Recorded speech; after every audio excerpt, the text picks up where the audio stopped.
Kesehatan adalah investasi yang sangat berharga bagi sebuah bangsa. Karena bangsa yang sehat akan membangun negara yang kuat.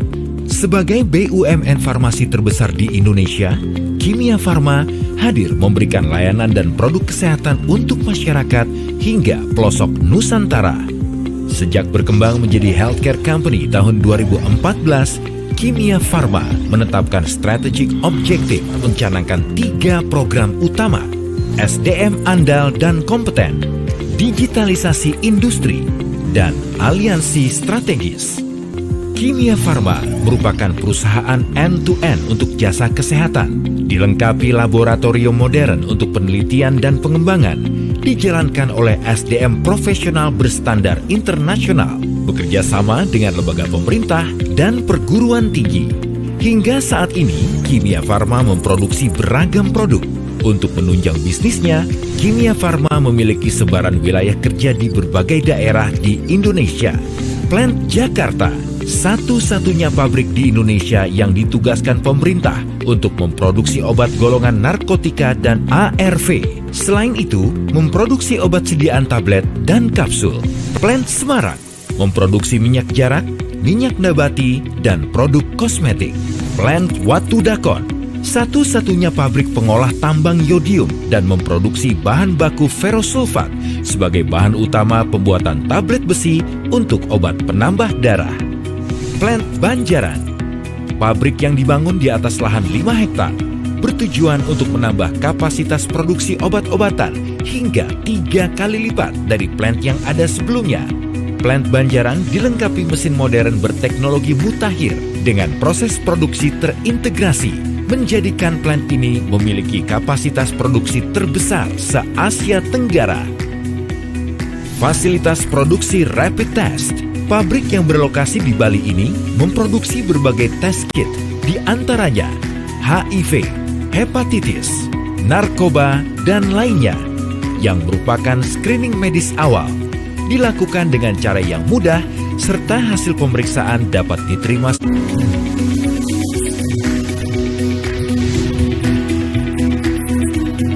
Dengan kinerja yang baik dan dukungan mesin-mesin modern, Kimia Farma menghasilkan produk berkualitas hingga mendapatkan berbagai macam sertifikasi. Kimia Farma juga memperoleh berbagai penghargaan sebagai bentuk apresiasi kepercayaan masyarakat atas kinerja perusahaan dalam memberikan pelayanan terbaik. Dengan tekad menjadi industri farmasi yang dipercaya dan peduli akan pelayanan kesehatan masyarakat hingga pelosok Nusantara, Kimia Farma terus berupaya mewujudkan cita-cita bangsa dan negara yang kuat, di mana kesehatan adalah yang utama.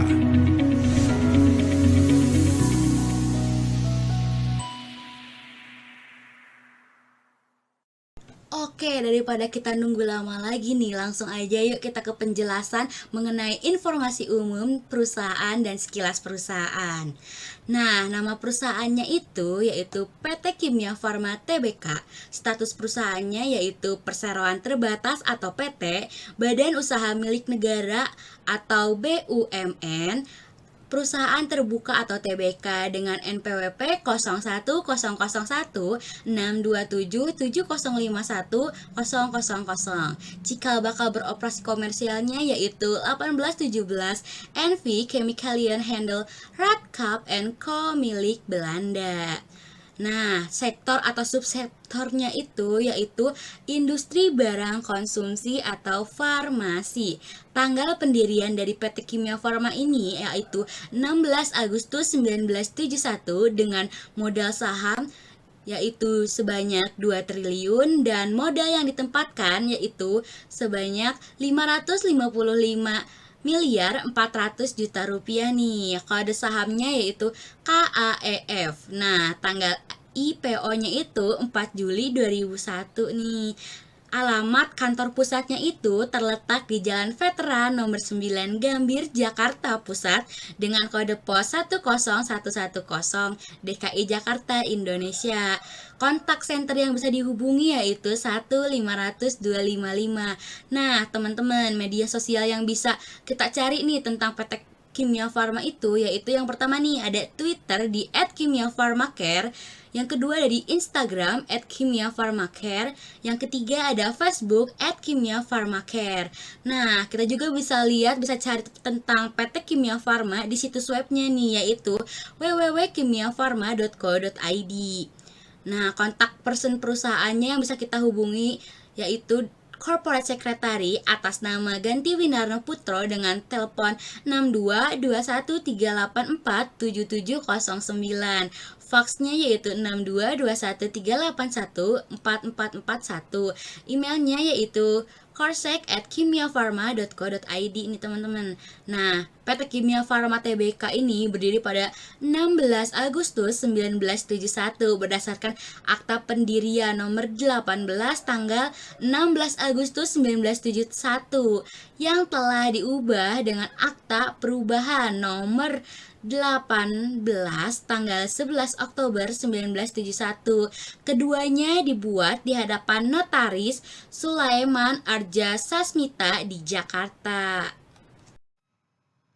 Kimia Farma adalah perusahaan yang lahir dari kebijakan pemerintah untuk menasionalisasikan perusahaan-perusahaan asing di Indonesia dan merupakan perusahaan farmasi pertama di Indonesia yang didirikan oleh pemerintah Hindia Belanda di tahun 1817.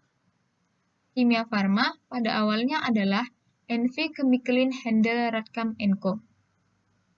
Berdasarkan kebijaksanaan nasionalisasi atas eks-perusahaan Belanda, pada tahun 1958, pemerintah Republik Indonesia melakukan peleburan sejumlah perusahaan farmasi, yaitu NV Pharmaceutici Handels Vereniging J. van Gorkom Co. Jakarta, NV Chemicalin Handel Radcam Co. Jakarta, NV Bandungse Kidine Fabrik Bandung, dan NV Yodium Onderneming Watudakun Mojokerto menjadi perusahaan negara farmasi atau PNF, Bhinneka Kimia Farma.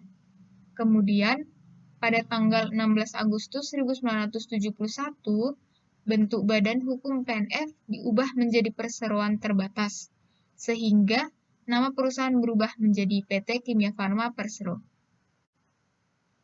Berikut bidang usaha dari PT Kimia Farma Persero. Yang pertama, pertambangan yodium. Yang kedua, industri minyak mentah dan minyak nabati. Yang ketiga, industri kimia dasar anorganik lainnya. Yang keempat, industri kosmetika termasuk pasta gigi. Yang kelima, industri produk farmasi untuk manusia. Yang keenam, industri produk obat tradisional. Yang ketujuh, perdagangan besar coklat, gula, dan kembang gula. Yang kedelapan, perdagangan besar minuman non-alkohol bukan susu.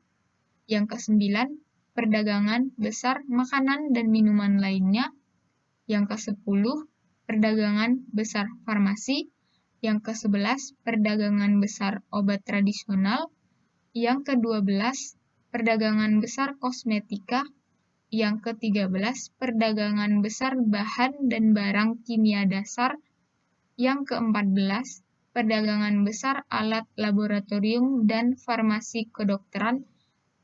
Dan yang ke-15, penyediaan akomodasi jangka pendek lainnya. Informasi pemegang saham. Siapa yang memegang saham PT Kimia Farma Terbuka ini? Pemegang saham publik dan privat. A. Pemerintah Republik Indonesia 1 seri A Dwi Warna.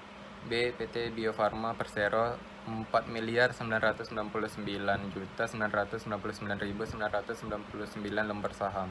Kepemilikan 90,025%. Masyarakat masing-masing kurang dari 5%. Dalam kurung 554 juta lembar saham, kepemilikan 9,886%. D. Manajemen dan karyawan dalam kurung 0,089%. Profil entitas anak perusahaan dalam kurung anak perusahaannya apa saja, bergerak di bidang apa saja, berapa persen kepemilikan perusahaan induk di anak perusahaan. Entitas anak kepemilikan langsung. A. PT Kimia Farma Apotek, bergerak di bidang apotek retail dan klinik kesehatan. Persentasinya 99,99%. B. PT Kimia Farma Trading dan Distribution.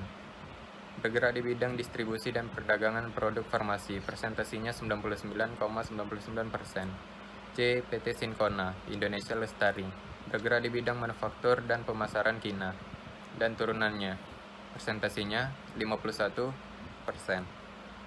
D. PT Kimia Farma Sungwon, Pharmosofia, bergerak di bidang manufaktur dan pemasaran bahan baku obat dan high function semisal, (AFC), presentasinya 75%.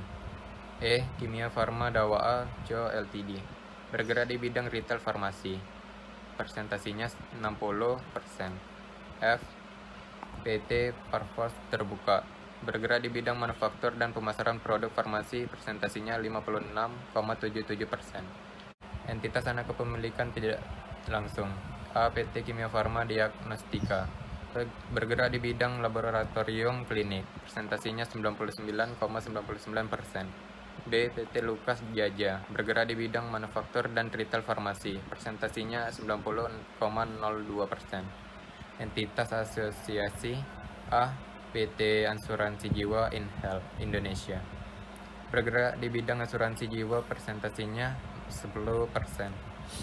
B. PT Marlin Liza Farmasi, bergerak di bidang manufaktur dan retail farmasi, presentasinya 90,91%. Selanjutnya di sini ada rasio keuangan penting atau Key Financial Ratio yang diketahui pada tahun 2016 sampai 2020. Tujuan dari analisa rasio keuangan di sini yaitu untuk memberikan gambaran informasi mengenai posisi keuangan dan kinerja perusahaan yang dapat dijadikan sebagai komponen perencanaan bisnis untuk perusahaan. Selanjutnya ada ikhtisar saham. Bisa dilihat pada diagram berikut bahwa pada tahun 2017 sampai 2019 saham PT Kimia Farma di sini terlihat stabil. Namun pada tahun 2020 mengalami penurunan yang sangat tinggi. Bisa diketahui di sini pada 5 tahun terakhir terdapat penurunan sebesar 6,56%. Lalu pada tahun 2021 mengalami kenaikan lagi dan PT Kimia Farma mulai kembali stabil. Baiklah, saya akan membacakan ikhtisar keuangan Kimia Farma Tbk. Pada tabel di samping menggambarkan laporan posisi keuangan konsolidasi Kimia Farma Tbk pada 5 tahun terakhir.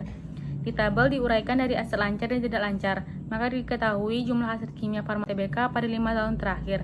Selanjutnya terdapat liabilitas jangka pendek dan jangka panjang dan dapat dilihat dari tabel di samping jumlah liabilitas Kimia Farma Tbk pada 5 tahun terakhir mengalami peningkatan yang cukup signifikan.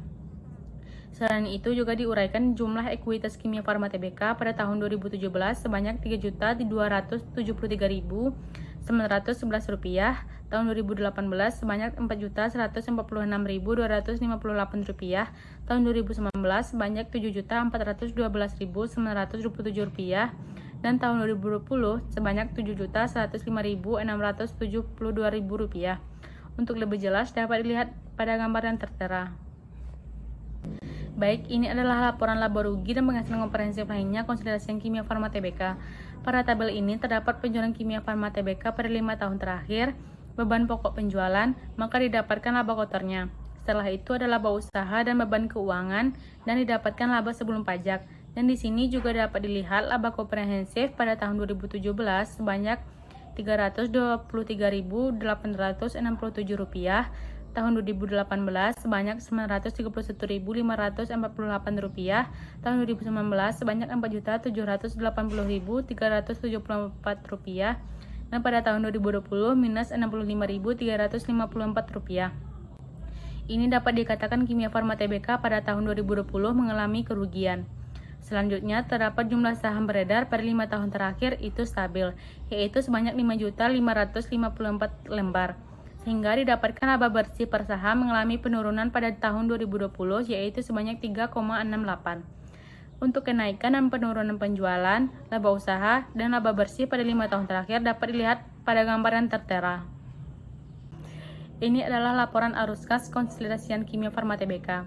Dapat dilihat dari tabel, neto kas dan setara kas Kimia Farma Tbk pada tahun 2018 meningkat.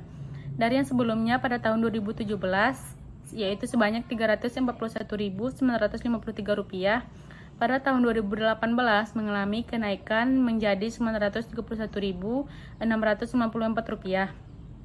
Pada tahun 2019 mengalami penurunan hingga tahun 2020.